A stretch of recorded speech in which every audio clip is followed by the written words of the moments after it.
इकडे लई प्रॉब्लेम आहे लाईटीचा, पाणीचा, साफसफाई नाही, काय नाही. महिनाभर झालाय लाईट जाते, पाऊस येते, माणसं परेशान होतात. कोण नाही इथं बघायला. पुनर्वसन चालू आहे म्हणून कोण लक्ष नाही द्यायला लागलं इकडे. आता अंधारात कसं बसायचं?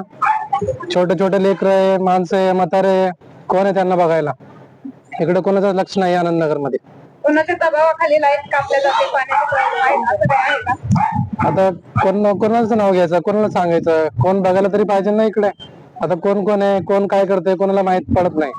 पण त्रास तर माणसांना होतं ना, जे राहता इथे, जे रहिवासी आहे त्यांना त्रास होतो इकडं. किती पाऊस आहे, किती काय आहे, घुस आहे, चुहे आहे, उंदीर आहे, काय काय इथं मरून पडले, साफसफाई नाही, आजारी पडायला लागले माणसं, दवाखाना फुल आहे.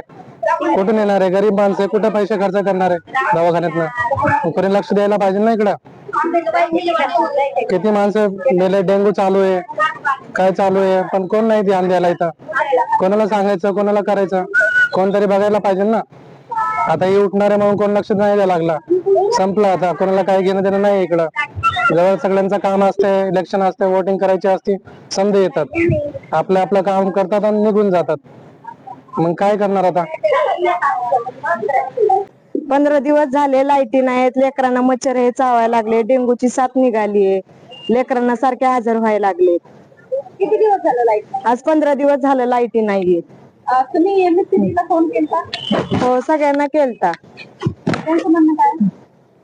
नगरच्या रहिवाशी इथं वरची डीपी आहे ना, वसंत सेंटरच्या पाठीमाग वायर जळाली. MSCB ला सांगितलं, अजून इथल्या एक्स नगरसेवक लोकांना सांगितलं, तरी पण काही दखल घ्यायनात. कारण की आता हे नाही का पुनर्वसनचं चालू आहे आता, मग आम्ही इथली घरं खाली करत नाही ना, त्याच्यासाठी आमच्यावर असं प्रेशर टाकायला लागले की पाणी नको, लाईट नको, मग आता तुम्ही घर खाली करून जा. याच्यामुळं मला ह्या लाईटीचा प्रॉब्लेम कोणीतरी सॉल्व्ह करावा असं आम्हाला वाटतंय. तुमच्या मार्फत जर झाला सॉल्व्ह तर चांगलंच आहे. लेकरांचा अभ्यास बुडायला लागलाय, खाण्यापिण्याचं वांद आहे, सगळं वांद झालं. इथं लाईट नाही, पाणी नाही. दबावामुळेच इथं कोणी दखल घ्याय नाही का. आमच्या इथं लाईटीची, ड्रेनेजची, पाण्याची सगळं प्रॉब्लेम आहे. उठणार तर आहे आनंदनगर, पण हाय तोपर्यंत तरी सुखाने जगू द्या. माणसाला लाईटी कापून नेतात नाही का, वायरमॅन येतात, लाईट कापतात, परत आमच्याकडूनच पैसे घ्यायचं लाईट जोडायसाठी. असं प्रकरण चालू आहे आता आनंदनगर मध्ये.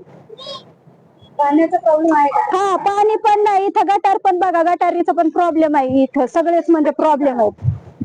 ओके, काय सांगाल बाई तुम्ही? लाईटीचा प्रॉब्लेम चालू आहे. अहो, 15 दिवस झाले लाईटी नाही, त्या लेकर आजारी पडायला लागल्यात, म्हातारी माणसं घरात आहे, ते मच्छर तोडायला लागल्यात, गिरणी बंद आहे, ते 8 दिवस झाले पिठाची चिमट नाही घरात. हा, वडापाव खायला पैसे नको का आमच्याकडे? पाऊस पाणी येतं, कामाला जावं का वडापावाला पैसे घालवाव? म्हाताऱ्या माणसाला दिसाना, त्यांना बाथरूमला जायला येईना का काय व्हायना. आमची दखलच घे नाही कोणी.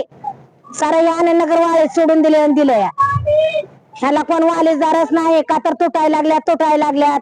मग त्यांना बिल्डरचा दबाव आहे का, कुणाला काय कशाचं काय आहे ते आम्हाला काय माहितीच नाही. पण आमचं गरीबाचं मरण व्हायला लागलंय, कुणी दखल घेईना बघा आमच्याकडे. आम्ही ती लाईट वाल्याला फोन करू बेजार आहे, पण ते आमच्याकडे काय विना तेच सारखं फोन करतात. आणि मरणाची लेकर आजारी पडायला लागले त्या पावसामुळे. मच्छर बिच्छर सगळं आमच्या ताटात ह्याच्यात कशात चालल्यात. अंधारात मांजरे यायला लागल्यात, घुशी चावल्या मला तर 2. चिसुंद्र येतात. आता कसं काय करायचं? घुशी किकून ताटात खाते, मी किकून ताटात खाते. मला लाईटीचा प्रॉब्लेम आहे, किती दिवसापासून आहे आणि तुम्ही याच्या कंप्लेंट केल्यात का?